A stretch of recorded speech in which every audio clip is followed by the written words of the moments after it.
www.congofrance.com. Amis téléspectateurs de CongoFrance.com, bonjour et bonsoir, vous qui nous suivez à travers ces grands duplex de Congo France. Aujourd'hui, comme d'habitude, nous avons la joie de recevoir pour vous M. Boketchwa Yambo. Il est avec nous présent dans notre studio de Congo France. Comme d'habitude, au Lobela Makambouya, République démocratique du Congo, tout ce qui se passe dans la République démocratique du Congo. Là, je m'en vais déjà à lui dire bonjour M. Boketchwa Yambo. Bonjour, José Didi Dipumba, PDG à Congo France. Na zone sur le Kumu et pas Dieu tout puissant, le créateur de ciel la terre. Tata Nzambe abatelo mingi José Didi Dipumba. Na ndenge osali site na ope télévision munene. O kobanda Kinshasa pe Europe Mbappé Amérique. Bato bazo landa yo mingi pe bato balinganga mingi na leka na Congo France parce que to développer makambo o eza koleka na kati ya Congo.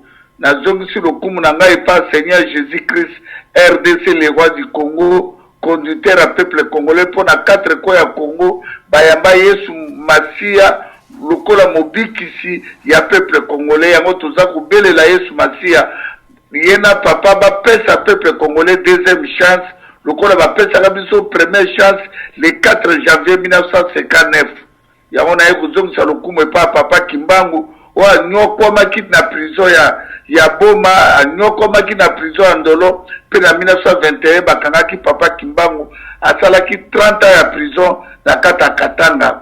Na zongisi lokumu pa koko nanga Patrice Emery Lumbumba, ba papa Ale Moloto, ba Floribert Chebeya, Fidel Bazanda, Cédric Nyanza, Passer Lukusa, Arma Tungulu, 428 morts na Maluku. Na zongisi kumu na ngai na bakoko na biso tango Léopold D babelge bavandaka na Congo 80 ans bakoko na biso bakufa 10 millions ya bakoko na biso tolela bango te tosalela bango ba marche te na zongisi bakoko na biso bapesa Boketchwa Yambo makasi na bitumba oyo nazale loko déclarer ba makila na bango etele mapoto libéré mboka na biso na zongisi lokumu epa bandeko bazako kufa na Beni na Butembo bandeko bakufaki le 20 septembre na le 19 septembre na bandeko bakufaki le 19 janvier na le 20 janvier na le 21 janvier 2015 bapesa peuple congolais makasi bandeko baza na Kinshasa bo baza na Uvira Bukavu Beni Butembo Kisangani Kindu Maniema Équateur Bandundu Bakongo Katanga Kinshasa ke Aridi Polite Kanambe. Lelo tozali humilié José Didi Dipumba, tozana humiliation. Ezali mawana biso ba Congolais, naza kolela mai na miso, o naza kolela peuple ya ndenge nini, peuple ya ndenge nini bazo capter ba message ote, o nzamba za ko transmettre yango et pas ya Boketchwa Yambo ke tokango la Congo ya biso le 19 décembre, même avant le 19 décembre pour mboka na biso zala libéré na zongi sur le kumuke nzambo ngana bande de la naka o ngana za kosambela apesa o José Didi Dipumba asi ya kolekisaka ngai chaque une semaine chaque lundi pour to na fortifier ka peuple oyo bakanga bango en otage na ba pasteur ba mamolangi ba mukuna ba daldo ba marché ba mukuna ba Patrice Ngoyi, Lor Mbongo, Passer Touana, son peuple congolais, Bakanga Bango en otage, Boko sa peuple congolais vérité,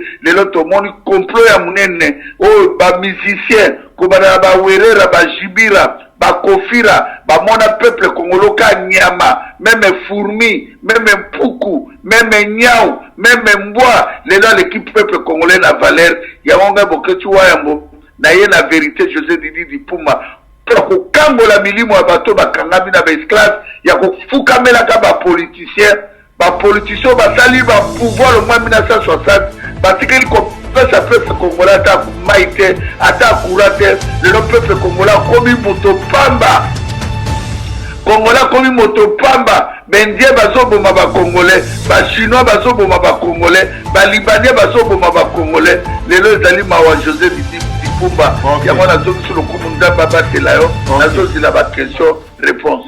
Ok, monsieur Bokechua Yambo, question ya liboso eza par rapport à la situation réseau les Kanakat de la République démocratique du Congo. Toyebi ke osa combattant, résistant, osa patriote moko oyo a s'éleva pour défendre Mbokanae par rapport à réseau les Kanakat Congo.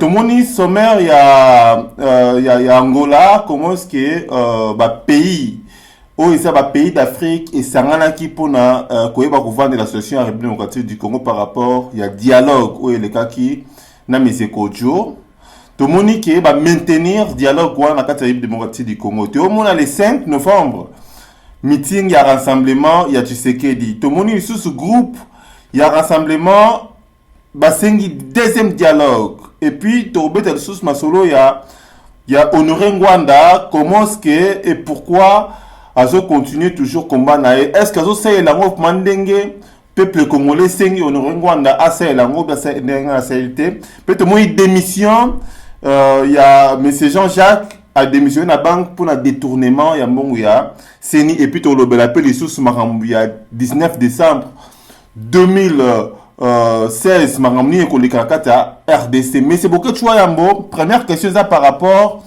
il y a conférence autour les cas na kati ya Angola yo pona yo point de fin on a ba décision oyo bazui pona ko maintenir dialogue pona yo omoni yango ndenge nini parce que Joseph Kabila azawa na ti 2018 akozala président na yo président nga président ba Congolais non surtout et loko ni yo moni et puis réaction nini ogoye ko sala. Tout d'abord, José Didi Dipumba, Moutouana Rosala, jamais président Nangaï. Ok. Jamais imposteur, on a ri du politique Kanambe, un Rwandais tout, où il a bomi plus de 12 millions de Congolais. Donc, on a pas dit ça, Congolais, oui. Ni ba Belge, ni ba Américain, ni ba Français, ni ba Allemand, ceux qui biso morotomi libéré, de Kolanga José Didi Dipumba, Nata Kolobango, na Congo, martyr nyonso bakufa na kata Congo soki biso moko tomi libéré te ba congolais ba s'attendre que to koma ba esclave po ebela ba congolais ba biso bafana na Londres ba zo Londres koma mboka na bango ba biso ba na France ba mona que France koma mboka na bango ba biso na Belgique ba zo ba Belgique koma mboka na bango mais ngana bitumo na bundaka nzamba bibisa nga libana po ngai fe na zonga na mabela ba koko na ngai ngana bimaki poto po nalia friti te nalia ngombe te do nalia eloko moko ya kolia poto ekobakisaka te po eloko moko ya biowa ezalaka te na poto nyonso ezalaka biloko ya congelé yango na bi peuple congolais l'air est grave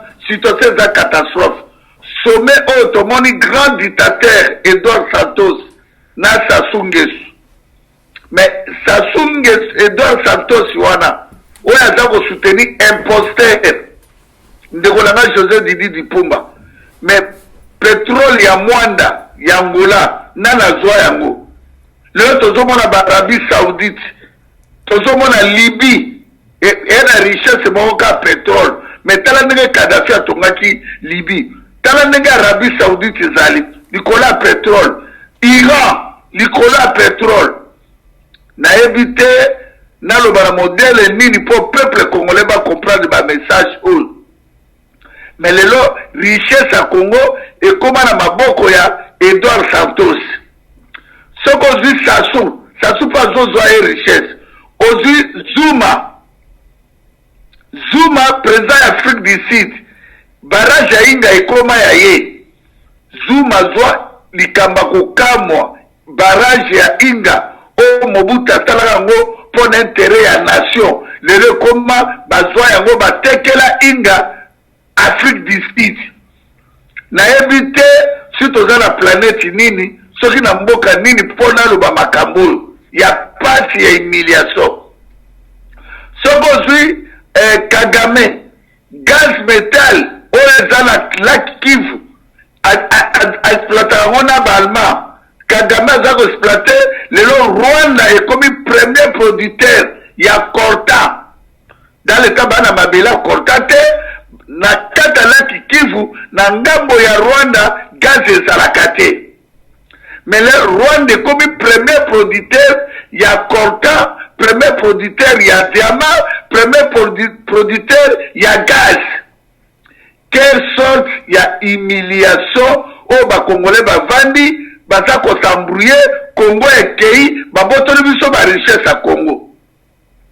Oye kozwa na Lac Victoria président ya Uganda Yoweri Museveni aza ko pope pétrole o lelo etongi Arabie Saoudite o etongi Libye o etongi Iran. Congolais vandi, Congolais sont continués à prier. On passe l'équipe dans l'état, ma pays voisin, si 9 pays voisins, va exploiter richesse à Congo. On Zambé, à titre de l'équipe peuple congolais. Et Zalim Mawa, na ba Congolais. Biso, makambo l'équipe na Angola, na Luanda, et Tali ba Congolais, tena kata Kisasa, ni na 11 régions. Il fait Congolais, tout fait se préparer, tout libérer cette année. Bande Kolangai, au Bazala Kisasa, au tout Bazala Kolananga, 24 communes. Soki Botiki Congo, Motoana, Aridi Polit Kanam, Moïse Mwarungam, Vital Kamere, Deo PDG Ofida, Jeannette Kanambe, Zoé, Bango Tuna Bakengo Adondo, basekaka ba Congolais bazali ba Rwandais ba Tutsi bazali ba minortique baza ba Bantu te babotoli biso Congo likola distraction likola miziki likola ba pasteur likola ba politicien oyo bazala Congo yango no mona na lobi sommet oyo to moni lelo ke Edouard Santos alobi ke dialogue mosusu ekozala te ezali kaka oh bango basalaki oya kamere tobise ke ba se préparer 3e guerre mondiale tokotika lisusu Congo na humiliation te tolinga lisusu humiliation te au peuple congolais na kata Kisasa bato bakomi kozanga mai bato bakomi kozanga courant peuple ya ndenge nini peuple nini oyo bayokaka te ndeko na nga José Didi Pumba peuple naloba na monoko nini po peuple congolais baza na Kinshasa ezala ba militaire ezala bato baza kosala na ba SNEP na ba Onatra na ba Vodacom na ba société tu wana ba congolais Congo ekenda ba Rwandais tuti basambwisi biso ari di politique kanambe ye wana atongi bandako ne na Tanzanie alaki ba congolais bwa basoba azui 28 000 ngombe oya bandaki kobokola na Katanga atindi yango na Tanzanie tokosuka la makambo wapi. Moi je crois que espoir ezali makambo eleki ya SEDEC Union africaine etali biso ba Congolais te etali biso ba na Zaïre te tokoyoka pays moko ya Afrique tokangami nango te bango tu baza kopope ba richesse ya Congo balingi na bango ba Congolais te Congolais soka mi libéré te ndenge ezalaka le 4 janvier 1959 ba Congolais tout complet za munene bitumo papa José Didi Pumba complet kota tina na l'église l'église tout somona munene wana baliaka na bango na ba Rwandais soki tokati ba chaîne era kata mitema na biso soki ba Congolais bakati ba chaîne wana te nayebi te moto oyo akoka kolobela bango ba vérité oka bokati waya mo nayebi te bato baza na bango me nayebi te moto mosusu akoya koleka ngai na ntango naza na bomoi yango tolobi makambo Union africaine makambo ya SADC makambo ya Eden Kozo makambo ya dialogue oyo esalemaki na cité ya oya na Kanchach etali peuple congolais te peuple nini bachangiaka te toke na 1+4 Barwandais Batutsi baroule peuple congolais baroule peuple congolais à silence babotoli Jean-Pierre Mbemba élection en 2006 c'est les Rwandais Tutsi na 2011 babotoli Kulu Tetel Tshisekedi élection Barwandais Batutsi tala Rubero alobaka te mais soki ekomi ntanga bakor Rubero abimi tala ndenge Kamere aye asakami nasakalaki na bino bakongolais nazoki na kala bino kansiki na motoka na caméléon nakozala bakota ya Tshisekedi na bagroupe ya rassemblement nga nazala ya congolais tobotola bino mboka peuple moko zoba ngai kamere nalalaka basi ya basi na bino nabotola bino basi ngai ruberwa tobotola bino babanke tokontrolaka bacuivre na bino tokontrolaka biloko na bino bakongolais boa bazoba biso barwandais toleki bino na baesprit c'est ça oyo barwandais tuti balobaka na kati ya Kinshasa wana après réunion ozomona ndeko na ngai Joseph Dipumba baruberwa bakamere bakengwa ndondo bajanet kanambe bakutanaka na ndenge na bango balobaka kinyarwanda bafigira ezali bamende bobe minaku bandle kimbuta bakanyama batango fort nayebi te bagénéral etumba baeleko bazoba limbisanga ndeko na ngai nakoloba mwana te me ezali grande humiliation barwandais basakani na Congo na niveau moko makambo eleka na Congo nayebi te so na bangola na babrazzaville na baafrique du sud ekolekaka ok yango nayebi si yo papa makambo to eleki na sommet ya Luanda na Angola etali biso bakongolais te c'est le moment il faut tout libérer c'est ça pour yango ok premier point mais c'est bokechu wayambo bato bazolanda biso na kati ya Congo France balingaka yo mingi na passage na yo bakolinga mingi basepela ndenge ozo défendre et puis ndenge ozo développer sujet oyo mais bien sûr et ça vraiment équitable été na kati ya émission oh. Deuxième question le 5 novembre meeting il y a rassemblement et kozala mais avant on entamé deuxième question tenga to tuna parce que tout le monde m'a dialogue ndenge pe aussi la ndenge ba ko adopter yango na Angola groupe ya rassemblement et sengi deuxième dialogue est-ce que ekozala te ndeko na ngai politique ezala makamebele ezali kanda so moninga na matibo ndeko na ngai Joseph Didi Dipumba so moni na matibo naza komona ndenge groupe ya bato moko bayebi me pa langue ya Congo bayebi me pa swahili ya Congo tiluba ya Congo balobaka lingala ya Congo te basala pe propagande te bakongolais ne mutu basalelaka bango babomi pe peuple congolais kanyama mais nazomona bakongolais bakoluka badialogue na barwandais.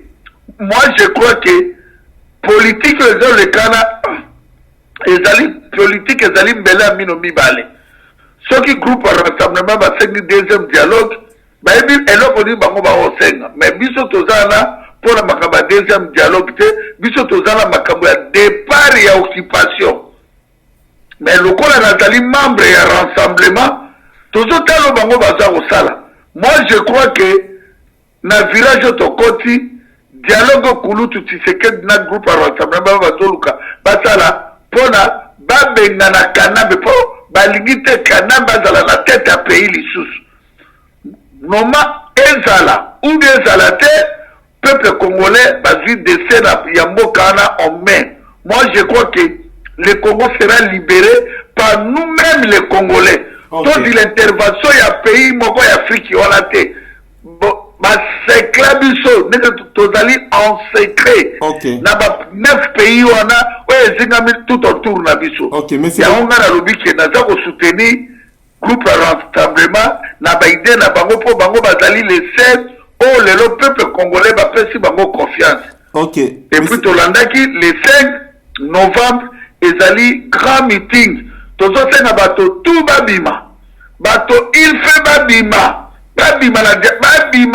moto moko kopekisa groupe ya rassemblement basala meeting na triomphal te soki bapekisi soulèvement populaire ebandaka le 5 wana parce que bakoki kopekisa peuple congolais te ntango bango bake kosala dialogue na bango na katiati ese peuple congolais apekisi bango ntango bakende balandi sommet ya SEDEC na Union africaine na kati ya Luanda peuple congolais apekisi bango peuple congolais akoli peuple congolais akomi mire. Moi je crois que le 5 novembre peuple congolais akobima libanda mpo bayoka kuluta Etienne Tshisekedi. Ok, par rapport pe ya meeting oyo koleka, est-ce que ozomona ke André Kimbuta aopesa autorisation parce qu'il est azali gouverneur est-ce que Monique y a opé sa autorisation pour la meeting wana salema? André Kimbuta a le pouvoir moko te likolo ya peuple congolais. André Kimbuta ye moko immeuble leuti kokwea o immeuble à 5 étages. Abomi ba congolais plus de 11 personnes. André Kimbuta a na leso ya kopesa ba congolais te. Le 5 novembre, ville morte, tous les peuples congolais bakeno fortifier bango na kuluta Etienne Tshisekedi. Congo ezali ya André Kimbuta te. Congo ezali ya ba Rwandais batuti te. Congo tokozalaka humilié te jusqu'à quand?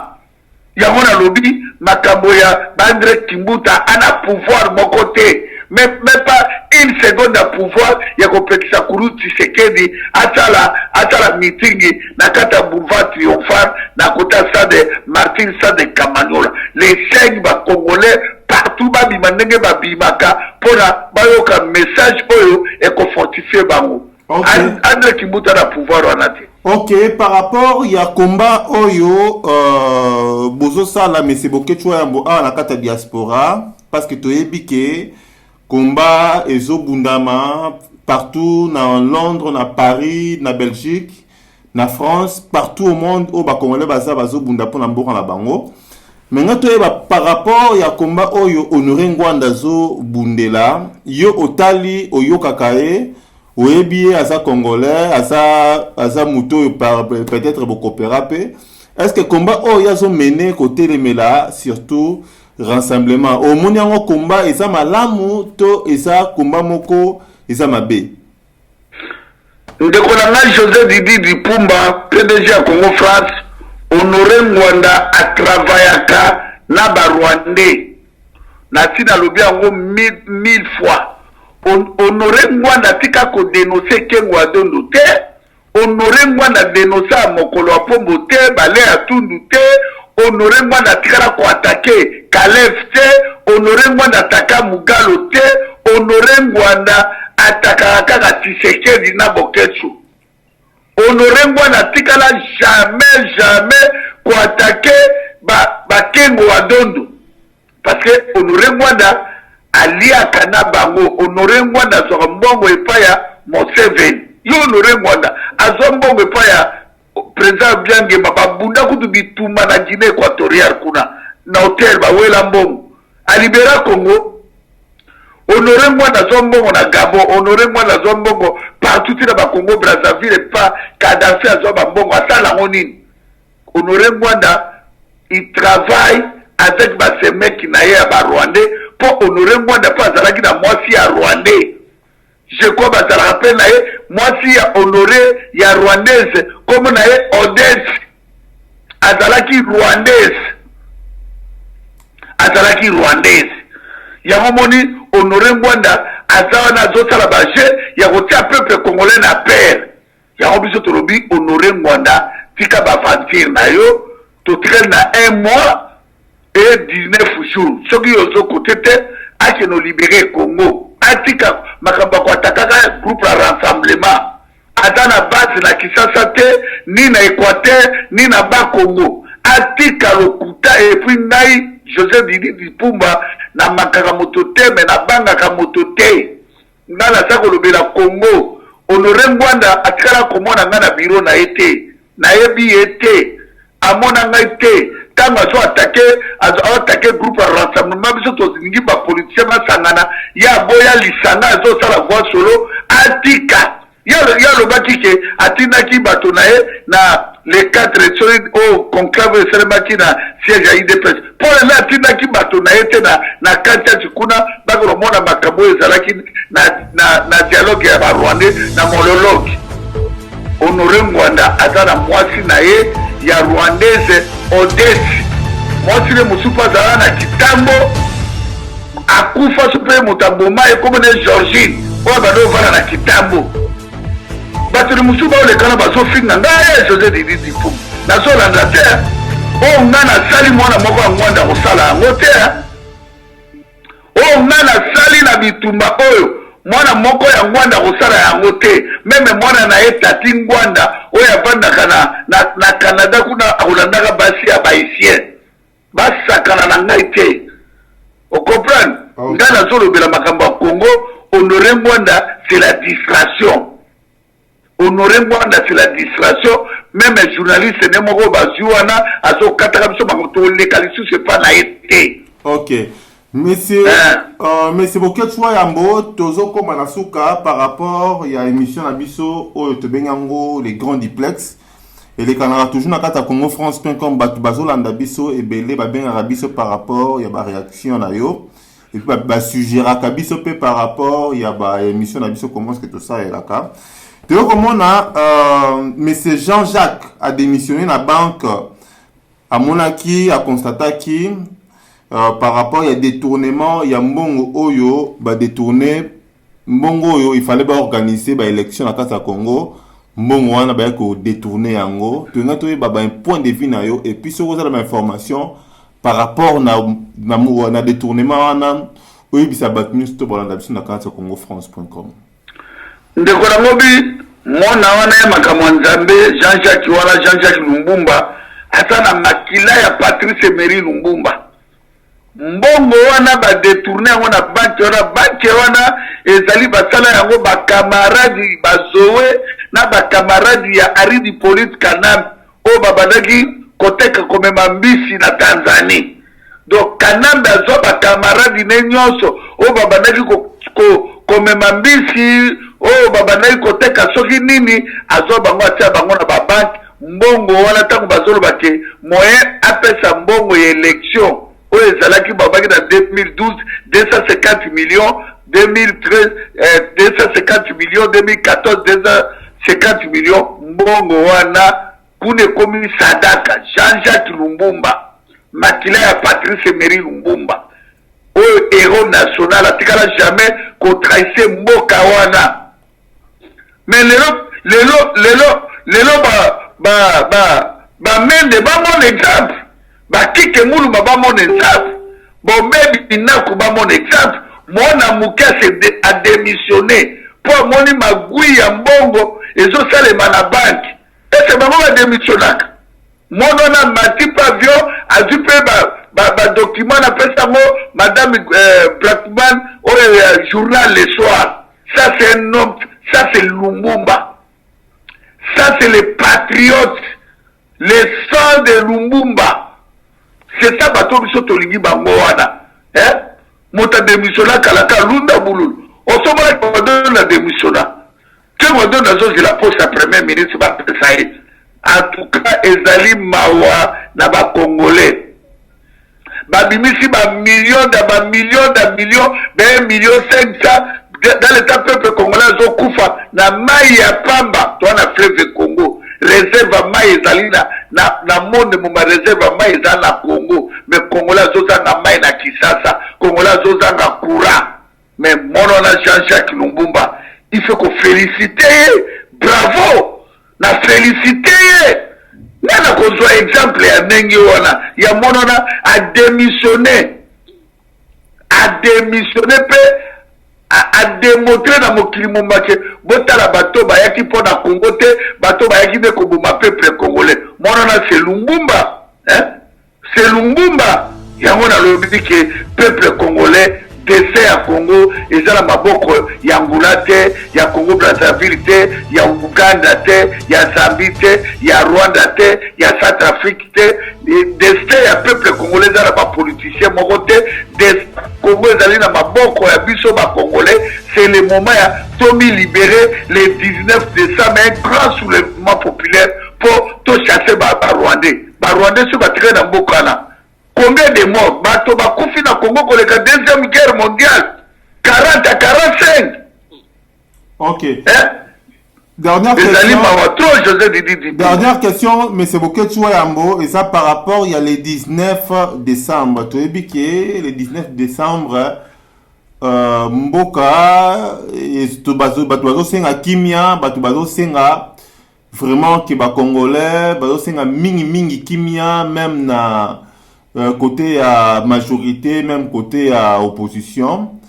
Congolais balingi kimia mais siko monsieur Boketwa Yambo tension ndenge so mata et comme ko belisa même bato baza plus âgé déjà mutu par rapport à Oyo, baza ko imaginer déjà Oyo koleka la kati ya République démocratique du Congo, c'est 19 décembre. Yo sa combattant compatriote, au sa congolais, pona yo okoloba nini par rapport à le 19 décembre. Est-ce que étant congolais okoloba kino moto, baboma moto ou bien ososenga pina nini et puis lokoni okoloba par rapport à le 19 décembre wana? José Didi Dipumba n'a déclaré un combat Dieu tout puissant, le créateur de ciel la terre, le colon assez ezali Nzambe, troisième guerre mondiale. Congolais tout à l'Antil a préparé pétrole na Moulangi Sas. Donc il fait tomber Torozwa Kimia mokolo ba Rwanda bakokeni. Torozwa Kimia mokolo mona mboka lokola maréchal Mobutu avana na pouvoir 32 ans a maîtriser la mboka wana tozwa Kimia ata tozala na pasi mais peuple congolais kufa ndengote. Peuple congolais zokufoka nyama. Le 19 décembre ezali chaos na Afrique mobimba. Tokosa la démonstration ya force et toutes les façons le 4 janvier 1959 ba ange bakitaka misatu batamikuse na prophétie ya boketwa ya bope ya Fumukimbangu ba ange bakiti 30 tokobenga na bango nyonso tonegocie mabele ya Kongo te tona kimia wa papa bato bazana pouvoir bayana kimia te bayaki na épée il fait plus au bango bayaki et zongela bango ya wana Jésus-Christ alobaki celui qui tue par l'épée périra par l'épée à son tour. Il fait plus les zongela bango tokolinga lelo te que peuple congolais comme na 21e siècle na 21e siècle peuple congolais comme esclave ya un petit pays esclave ya ba pasteur ba mamo langi ba dalo ba Marcelo ba Mukuna ba Mutombo ba pasteur moko ba pasteur na tout ba pesa peuple congolais moko chaque pasteur atala 4 villas 5 villas 10 villas ba pasteur moko kena na yango wapi soki bokufi lelo ne papa ale molota kufaki ndenge bakundaki Floribert Chebeya ndenge bakunda Mobutu na Maroc ndenge bakundi Marie Misamu ndenge bakunda Musée Roland Désiré Kabila nani bakokunda ye na bandako wana ba pasteur congolais na ba politicien mende yango tolobi ke le 19 décembre José Didi Dipumba c'est la libération de notre pays bien aimé les Zaïre ba négociaka mabele te mabele za moko nana na mabele mosute na kovana na Congo Brazzaville singana na kovana na Angola na kovana na Angola te. Ok. Na ke exil na poto il fait la zone na mabele ba koko na ngai po makambo na lobaki na te yango na te ya ba congolais civisme peuple congolais va changer José Didi Dipumba ezali troisième guerre mondiale le 19 décembre. Ok, mais c'est bon que tu vois ambo to komi na suka ya émission oyo bat ba yokiyo bat ba comprendre lo koni olingo loba et puis bat ba osinga akimi ande na loba ki na début ya émission na biso. Moi quelques salutations na bato bazolanda yo et puis elo koni okoyo ko préparer pour na prochaine émission na kata congofrance.com. En tout cas, il y a l'Ibosor, Nzambe abatela o José Didi Dipumba, Nzambe abatela o kotika ngaite, kotika Congo te, ozana sel mabele Congo France, ozali diaspora, obimaki libanda ya mboka, osali okoko sala, grâce ya mayele na yo, et yangwana biso tozo pesela, bémission, donc zela mosu sezate. Peuple congolais partout dans le monde, tous à la vigilance, peuple congolais, tous à la émotionné, peuple congolais, tout le monde a barimé. Na sengi na diaspora congolais na banakin, ata bata kofinga nga bafingi papa na ngai, bafingi mama na ngai, bafingi boketu wayam, bafingi mwasi na ngai, bafingi bana na ngai, na ko répondre bango te.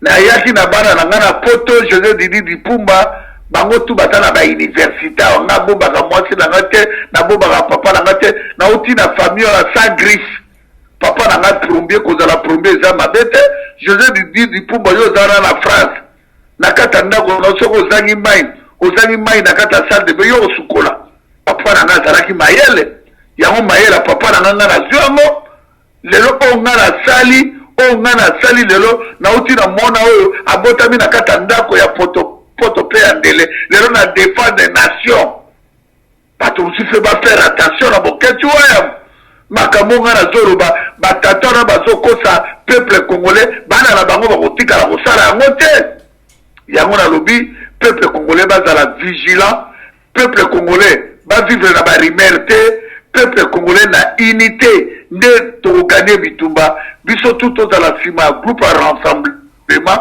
mpo ladi ya congo ezalaki biso peuple te ezalaki conscience ezwa bapoliticien oyo bazali tout autour ya kulutu Etienne Tshisekedi yango napesi mbote na mwasi na ngai madame na ngai mama Didi Asuta mabolongo yinda akoyindisa priere na nko mpo nzambe na biso azali ya bamamolangi te toexploitaka bato te biso losambo na biso ezali mpo na nation tokofukamela moto papa José Didi Dipumba moto ya mokili nakofukamela ye te nakobanga moto ya mokili te oyo akorespecte mabele ya Congo akoya na bosolo respect ezali réciproque donc ngai nde naleana naza koloba yango ke ndeko na ngai José Didi Dipumba na kombo ya Dieu tout puissant bitumba na ngai nzambe atindaki na dénonce na remercier beau-frère na nga propre le grand sénateur Engambe Sayo Asoba beau-frère propre mbote mingi napesi mbote na camionnette Mbola epuis napesi mbote na bamembre tu ya peuple mokonzi napesi mbote merci mingi na Jésus Christ RDC les rois du Congo opesaki na mayele ya papa Kimbangu mpe ya Salomo yango wana esopani na bana na ngai batanga baklasse lobi bazonga na mboka baservi Congo napesi mpe mbote na famille ya José Didi Dipumba na bana ya José Didi Dipumba na mama oyo abota José Didi Dipumba nzambe apambola bakongolo nyonso bacomprendre ke na unité nde tokoganye Congo nzambe apambola mama Didi Asuta na bapriere na ye tozala bomoko biso losambo abe na ndako église na biso eza motema na biso le temple de Dieu c'est le cœur d'un homme le temple église ezali bâtiment te église ezali fulu te tosi tolembi bapaster wana epuis bapaster yango bakoteyaka na Benia bateyaka na Mbandaka bateyaka na Bakongo na Bandundu mpo ni baobanga bakela na Mbandaka baobanga dimi ya mbisi ya bowayo na mpoka yango na remercie José Didi Dipumba tikala malamu napesi mbote mpe na mwana na nga mobali Petit Moïse Boketi Longombolo napesi mbote napesi mbote na bana na ngai nyonso nzambe abatela bato nyonso balingaka ngai na kotikala na verité na kotresaka jamais mboka na ngai oyo ayebi ke nazala likambo na mpo nayebi ke ennemi ya Kongo ezaka bakongole bango moko baza kobundisa ngai bakoya nzela moko me bakopanda na nzela samo. Merci José Didi Dipumba, merci beaucoup. Ok, merci beaucoup Boketi Wayambo. Le propos tenu dans cette émission n'engage que son auteur. Boketi, c'est une grande personne. Le Baki Makamboua, c'est un motif par rapport à la situation des camarades du Congo. Merci beaucoup. Nakia Golanda Kibiso est resté toujours branché dans CongoFrance.com. Au revoir Monsieur Boketi Wayambo. Au revoir José Didi Dipumba, PDG à Congo France. Merci. Les meilleurs sites, les meilleures chaînes. Merci beaucoup, au revoir. Au revoir. www.congofrance.com